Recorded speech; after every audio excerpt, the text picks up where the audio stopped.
Right now, a message can reach someone on the other side of the planet in less than a second. You barely think about it. You type, you tap, it's gone.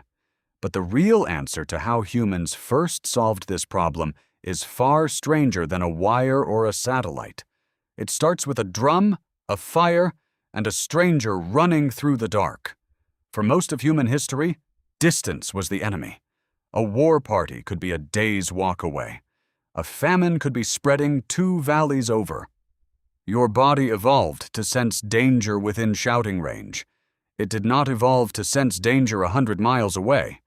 So people built systems that did that sensing for them. Start with sound. In the rainforests of Central Africa, some communities developed what's known as a talking drum. Not a musical instrument, really. A relay system. Many local languages were tonal, meaning pitch-changed meaning, so a drum could mimic the rise and fall of speech itself. Linguist John Carrington spent years documenting this among local communities along the Congo River, and what he found upended a lot of assumptions. The drummers weren't sending code. They were speaking, just through wood and pitch instead of a voice box. A message could travel faster this way than a person could run it. Think about what that means. A whole sentence, moving through a forest, faster than a human body, no electricity, just rhythm. But rhythm only travels so far before it fades into the trees. Across the plains of North America, signal fires and smoke columns carried simple but urgent messages instead. Danger, gathering, all clear. The code was short on purpose. You cannot send nuance through smoke. You can only send the few things that matter enough to survive the trip. Now go to the mountains. The Inca Empire stretched over 2,000 miles of brutal terrain, and yet a message could reportedly travel from one end to the other in about a week. Historian Terence Daltroy has studied the Inca road network extensively, and he describes a relay system of runners called chasquis, stationed in huts a few miles apart. A runner would sprint to the next hut, pass the message on, and stop. Fresh legs every few miles, all the way to the capital. And here's where it gets stranger. The Inca had no written script the way we understand writing. Runners often carried khipu instead, knotted cords, colored and spaced in patterns. For a long time, scholars assumed these were just counting tools. But Harvard anthropologist Gary Urton has argued khipu likely encoded far more, possibly names, events, entire records. If he's right, an empire ran on knots that a courier carried at a dead sprint across a mountain range.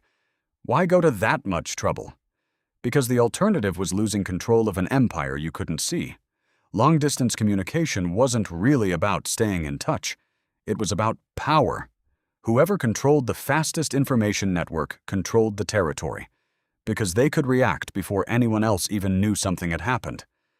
A signal fire on a hilltop wasn't just neighborly. It was a military asset. There's a reframe worth sitting with here. You tend to picture ancient communication as primitive, something clunky before the real technology showed up. But these systems were ruthlessly optimized for their environment.